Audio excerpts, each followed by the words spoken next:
Tired of the everyday routine? Ever dream of a life of romantic adventure? Want to get away from it all? We offer you Escape. Escape, designed to free you from the four walls of today for a half hour of high adventure. Escape, brought to you by your Richfield gasoline dealer and the Richfield Oil Corporation of New York, marketers of Richfield gasolines, motor oils, and other petroleum products. Look for the Richfield Eagle on the cream and blue pumps.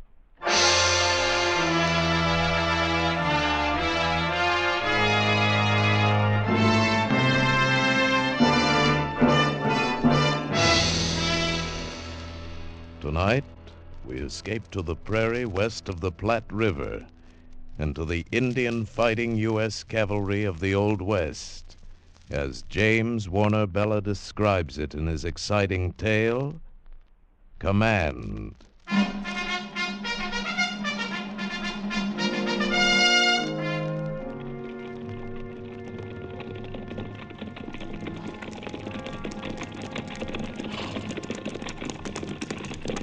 Captain Brittle, sir. Yes, Sergeant. Here comes Lieutenant Cohill back with a patrol. Yes, I see him. Halt the column. Yes, sir. Hallam! Ho! Hallam! Ho! Hallam! Ho! Hand me my field glasses, Sergeant. Yes, sir. Here you are, sir. Thank you.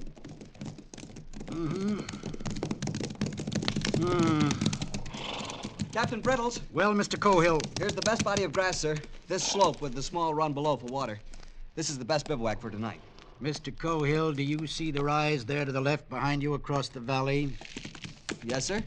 What are those shapes lying on that slope? A small herd of buffalo. Sleeping, it seems. We didn't go that far, sir. We turned back when we saw them. The wind has shifted a bit. Take a deep breath, Mr. Cohill. Yes, sir. Smell anything? No, sir? Take another deep breath, Mr. Cohill. Get it in your nostrils and tell me if what you smell is sleeping buffalo. No, sir. Smells like dead men. And not freshly killed. Lieutenant Gresham and his squad, sir? I imagine so. The men we've come to find. We'll make sure after nightfall. Mr. Cohill, there are several fairly obvious differences between the Great Plains and a classroom at West Point. There you can fail and try again. Here you may not have that chance. There they taught you, I am sure, that accuracy in observation is a military virtue. I suggest that you cultivate it here. Sergeant Utterback. Yes, sir. This is the bivouac. Dismount and unsaddle. Night grazing area between the crest of this hill and the creek bottom. Use the picket rope, no individual pins. Yes, sir. Yes! Out! Yes! Up! Yes, ma'am!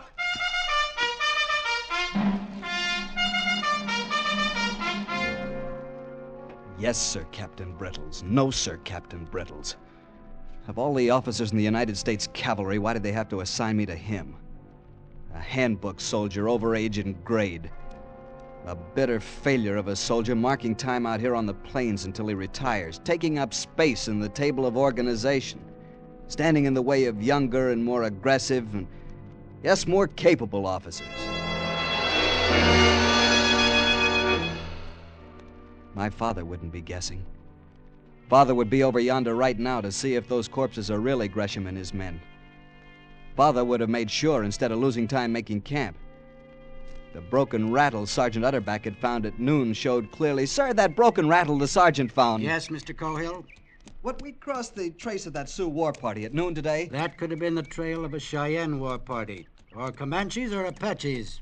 They all make rattles like that from the ends of buffalo toes. But if they were Sioux, they couldn't be more than 30 miles to the north in the Deadlands. They're afraid of ambush, so they'd be camping away from timber and near water.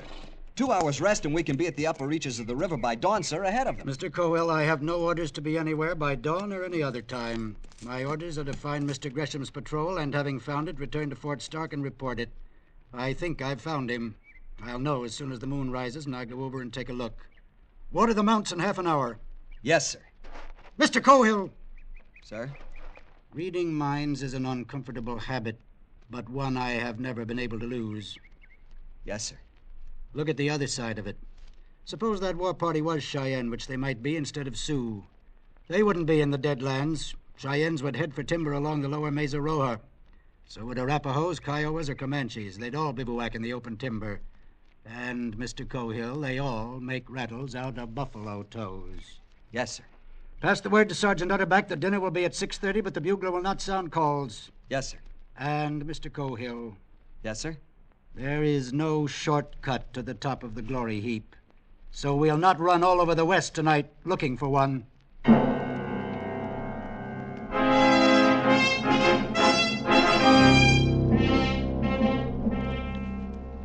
But if death in battle is a soldier's path to glory, Mr. Gresham and his patrol had found a shortcut. Yet what we looked upon that night on yonder slope was not glorious. Well, at least they respected them as fighting men. How's that, Sergeant? Every one of them skinned bald-headed so he can cross the shadow waters without trouble. And whoever did it don't want to fight him again. Why? Hands and feet cut off, that's why, sir. To cripple them in case they meet in the hereafter. Sergeant, Yes, sir. do you still think the Sioux did this? No, sir.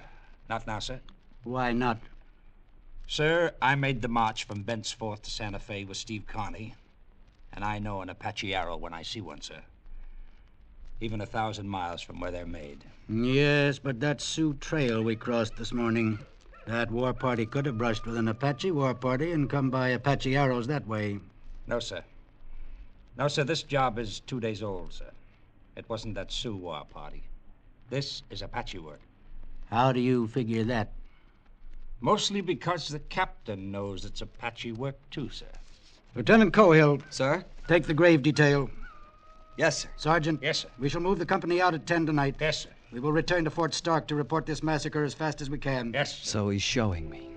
Makes his lieutenant first gravedigger and confides his plans to the sergeant in exchange for flattery. He's an old woman in blue fatigues. Can't hide his bad temper. And worse, he's a frightened old woman. Instead of striking when he has the advantage, he's going to cut and run.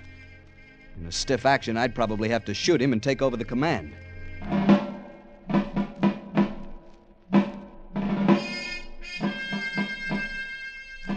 A grave doesn't take long to dig in the soft black earth of the plains. And the rocks were nearby to pile upon the still mounds against the hungry muzzles of wolves and coyotes. And after, the air was sweeter in the cold moonlight. And the job done in plenty of time for Captain Brittle's scheduled retreat.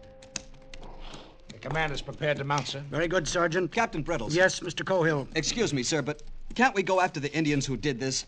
Can't we try to... Mr. Cohill, the United States Cavalry is not out here to fight Indians. We're here to watch them and report on them for the Indian Bureau. We fight only if they attack us.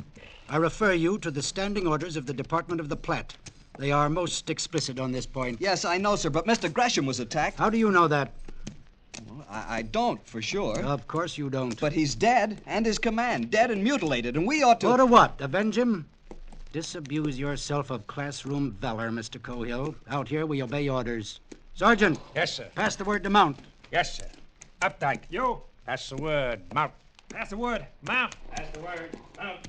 Pass the word. 30 miles already that day, and who knows how many miles ahead of us tonight. The men are tired. The horses are tired. Cavalry is a delicate arm of the service, Captain Brittles. Hour after hour, as the moon threw our lengthening shadows ahead of us. Hour after hour. Walk 30 minutes, trot 5 minutes, dismount and lead 10 minutes, unbit and graze 15 minutes, every hour. Hour after hour. Got a chaw eating tobacco, Middendorf? Ain't got much. Well, give me a loan of some. You can get some more at the fort tomorrow. Yeah. Why don't you ever have any of your own? Don't approve of chawing tobacco. My ma don't, that is. Thanks. God free mighty. Mexico wasn't like this. Do tell. No, sir. When I was with Winfield Scott, the time we took Chapultepec... Hey, Mittendorf, Chavez back in the Mexican campaign again. Pity he didn't stay there. Yeah. Just the same, the army was the army in them days. You slept in tents, and when you took a town, there was girls, senoritas, not squaws. So if you like us so darn much, why don't you go back where there's girls? 'Cause I was gold-bricked. You was what? Gold-bricked. Oh. I joined up again 'cause they said there'd be fighting out here. Only fighting I seen west of the Missouris on Saturday nights in the barracks. Boy, sure ain't like the old army. Sergeant Utterback, Yes, sir. I'd like to ask you a question. Yes, sir. How did you know the captain thought they were Apaches that killed Mr. Gresham's detail? Well, I've been his first sergeant for a long time, sir. You get to know. I see. Do I get to know? This is a different kind of service out here, sir. It ain't full-dress war, but it's the only kind the captain and I ever served in, sir. And you get to know it just like you get to know siege operations or saber charge by company front after you've had enough of them. I see.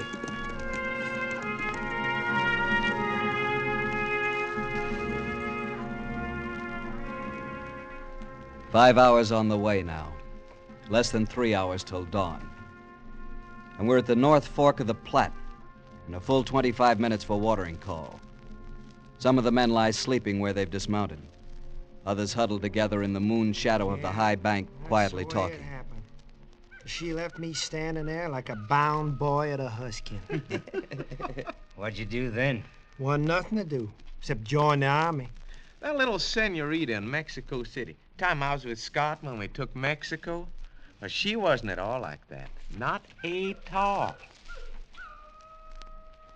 Any of you boys ever ate a lobster? Not me. I never even seen one. I had a catfish once. Didn't like it. I could sure put away a lobster right now.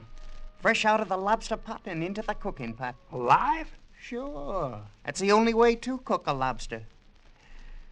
Sure wish I was back in Wiscasset. Get you back in the state of Maine, you'll be pining away for buffalo meat. Truer word was never spoken. Some people ain't never satisfied. I ain't never satisfied for a fact. That's how you get someplace in this world. Never be satisfied.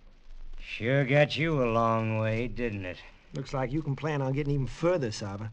The captain's getting fidgety again. Oh, yeah. Another day, another dollar. All right, men. All right, fall in and be quiet. Prepare to mount. Pass the word. Prepare to mount, pass the word. Prepare to mount, pass it. Prepare to mount, pass it. Mount. Mount. Route step. Forward. Route step. Forward. Right step, forward. March. Go. Go.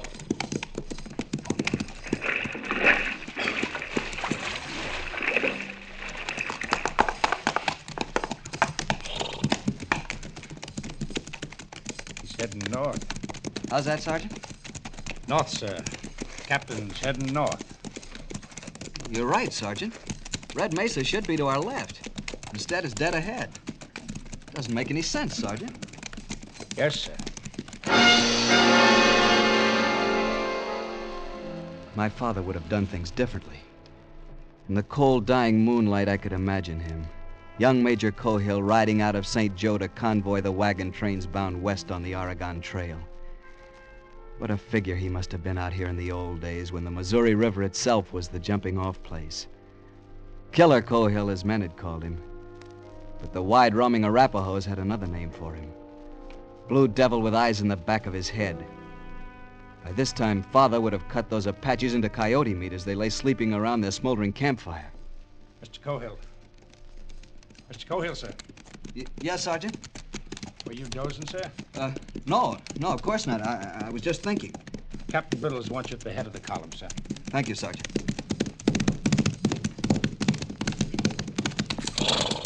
Sergeant Utterback said you wanted me, sir. Yes, Mr. Cohill, I do. This is officer's call. Listen carefully. I have Sergeant Sutro ahead of me with the point. You will relieve him with 8 men and push forward fast. Yes, sir. Do you recall the ford across Red Mesa Wash? Yes, sir. We crossed it yesterday. Exactly. There is a knoll on the east side of the wash. A knoll that is crossed by the trail from the top of the mesa. I remember, sir. Be on that knoll before dawn. Build a bivouac fire as soon as you arrive. Do what, sir? Build a fire. I want to know when you get there. But I can send a messenger back to tell you when I arrive. I want everyone else for miles around to know it, too. Build a bivouac fire, a squad fire, no larger. Yes, sir. Should you happen to be attacked, you are to hold that knoll, fighting on foot. Remember, the dawn light can work for you, but it can also fool you in this country. So don't shoot until the last possible moment. But I don't understand. You don't have to. You have your orders. Yes, sir. Move out, Mr. Cohill. You're the bait on my hook. Wriggle.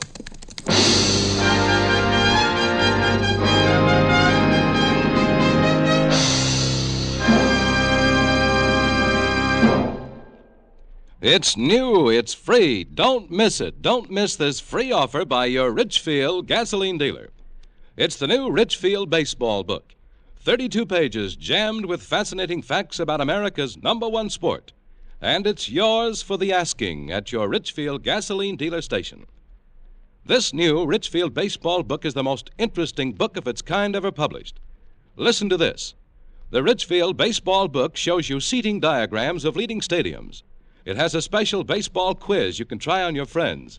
It has a special page on which you can try your skill at picking pennant winners. It has a spring and summer calendar. That's right. The Richfield baseball book has all that, plus major league schedules, many minor league schedules, and World Series box scores. So be sure to get your free copy tomorrow while the supply lasts. Drive in where you see the Richfield Eagle on the cream and blue pumps. Ask your Richfield dealer for your free copy of the new Richfield baseball book. And now we return you to Escape. You knew Red Mesa was there only because the stars stopped where it stood. The moon was a honey ladle spilling blackness over the edge of the plains. Then the jagged teeth of the Rockies broke it into ragged potsherds, and it was gone. It was dark, black dark, cold dark. The squad fire sputtered and took and pushed the night back a little. This was different. This was command. This was the final moment of the soldier's heritage. To stand ready to fire and be fired upon. To kill and be killed. And it wasn't at all like you expected. It just plumb scared you. Don't stand still, Mittendorf. Keep moving a little all the time. And slap those mounts. Keep them moving, too. Yes, sir. Lieutenant, sir? How come the captain sent us up here to sashay around on the top of this little old hill? He said we're the bait of his hook. Huh? The decoy. If there's an Indian war party, we're to draw them out. Better put some bacon on to fry, Lusk. Make it look natural. Yes, sir. Meaning we uns may end up like Mr. Gresham in his patrol? There's always that possibility. Oh, it ain't a prospect that pleases, sir. That's what a soldier lives for, Sarver. To die. He does? Yes, sir. It was a good performance. To any watching Sioux or Apache, here was a small white soldier war party like the two yesterday's party they'd left lying scalpless in the buffalo grass 30 miles down the valley. Fire lighted, bacon cooking. Horses unsaddled and warriors sleeping from a long night march. Soft for the kill. Only the warriors weren't sleeping. Beyond the yellow carpet of firelight, they lay fanned out behind their saddles waiting. Sorting the night sounds with straining ears, pushing at the soft wall of darkness with widened eyes. Wish them dead, burned coyotes didn't sound so much like human beings. Well, you can be sure of one thing. No Indian is running around in the middle of the night yelling like a coyote. Yeah, but it sure makes me nervous. Sound like hooty owls back home in Maine. What's that? Behind you. Don't get in a fret, boys. It's only me. Oh, General Scott's chief of staff. Know something? You're lucky I didn't put a bullet through you. Nah, you wouldn't do that. Lieutenant said not to fire until commanded. Any of you fellas ever had Injun pudding? No. I ate a sort of bean pudding when I was with old Rough and Ready Zach Taylor at the Battle of Buena Vista, but I didn't like it much. Was you with Napoleon at Waterloo? Nope, but I've been talking to the lieutenant. Naturally. What's the word from headquarters? It's made of cornmeal and molasses. What? Injun pudding. Oh. Seen any savages yet? No, and don't expect to yet. Why? 'Cause there ain't an Indian west of the Missouri who'll come out and fight at night if he can help it. Yeah, that's right. They're afraid of taking a chance of being killed at night. They believe if a warrior's killed at night, he'll be blind when he gets to the happy hunting grounds. Well, then what are we worrying about? Who's worrying? Not me. Oh. And you can start worrying. Huh? Dawn's coming. Can make out the mesa plainer. Sure would like some Indian pudding for breakfast.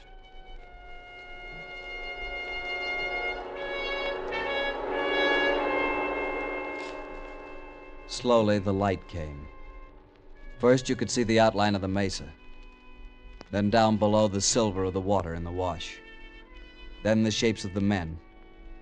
And out across the plain, the feathers of mist in the draws. If it was to come, it would come now.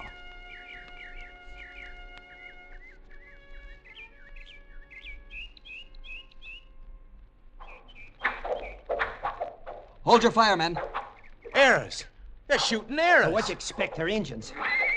What was that? Hit one of the horses. Here they come. Oh, my leg. Hold your fire. Hold it. Fire! Cease firing! They are Apaches. I got one of the heathen. I got two. Look at them lying yonder. One of them's still wriggling. I'll fix that. Hold your fire! But I was They'll just... be back. That was only the beginning. Yes, sir. You all right, Coffin? My legs, sir. Bone shattered. Hurt much? A little, sir.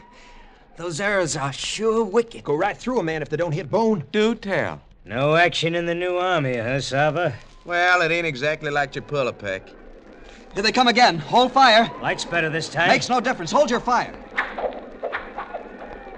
They're the ones that did Mr. Gresham in. Look, that one's wearing a corporal's chevrons, and there's one with a U.S. cavalry saber. Where's Captain Brittles? That's how I want to know. Most likely having breakfast at the fort. Decoy. We're just a... Lord Almighty! Fire! He's firing! Well, they took care of almost half of them. They'll be back. No, they won't. Here's Captain Brittles now. Attacking from the flank. Hey, Sava, Captain Brittle's got him on the run. Hey, can you pull this tarnation arrow out of me? Down below the knoll, the remains of the Apaches were streaking for the open plains with Captain Brittle's men overtaking them, cutting them down with thirsty sabers and pistoling the ponies as they ran.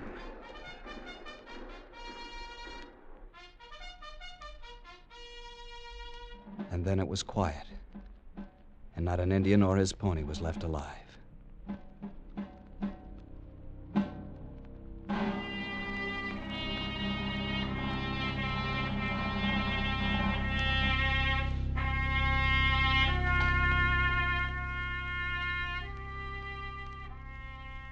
Coffin sat propped up against a saddle, lighting his pipe, his shattered legs stretched naked and useless before him. And Sarva lay where he'd fallen, eyes closed, face blue, his hands around the shaft sunk deep in his left side below the ribs, the feathered tip waving idly with each shallow breath. Can't we do something for him, sir? What? Look how deep that arrow is, right under the heart. Can't cut it out, can't pull it through. Poor Sava. He finally saw action. Yeah. I can hear him now telling St. Peter about the time he beat the Apaches under Cohill. That's not very funny. No, I guess you're right, Coffin. How's your leg? Paining you much? Can't feel anything. Lieutenant, Yes, Coffin? do you think they'll send me back home to get this fixed? You think maybe I'll get to see the state of Maine right soon? I hope so, Coffin. Land of Goshen, no, you won't get further than the hospital at Council Bluffs. They'll wire you together, slap a plaster on you, and send you right back to fight Indians. It was a strange feeling. A mixture of pride and guilt.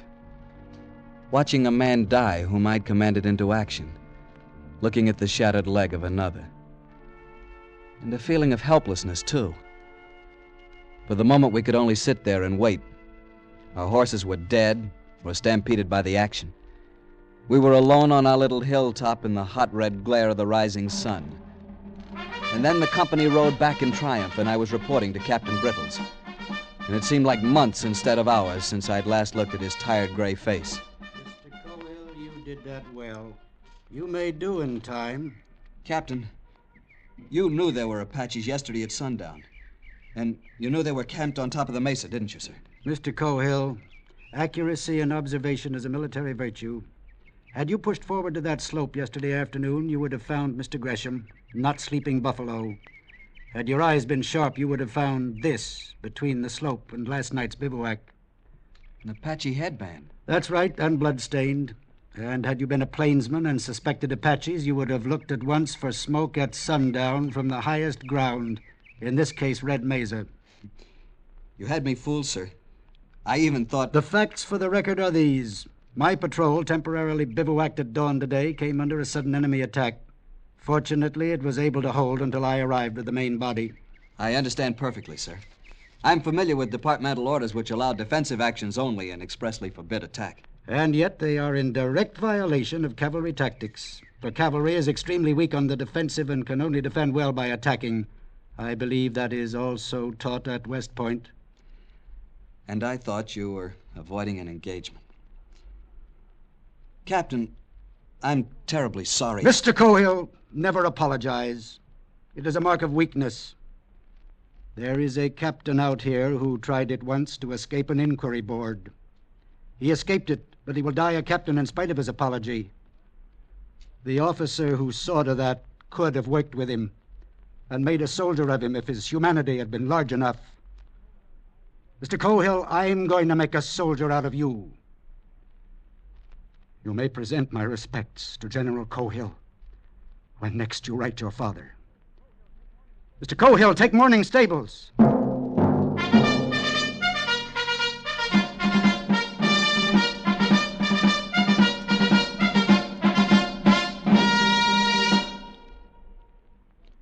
If you drive a car, remember this strange-sounding word, xylene. Xylene is one of the highest octane gasoline components known to science. Today, all Richfield gasoline contains this powerful super-octane component, xylene. With a tank full of Richfield gasoline containing xylene, you've got dynamic power at the tip of your toe. Smooth, knockless power to put you out ahead in traffic. Every gallon of Richfield gasoline contains xylene. But that's not all. There is a Richfield gasoline especially refined to fit the power requirements of your particular car.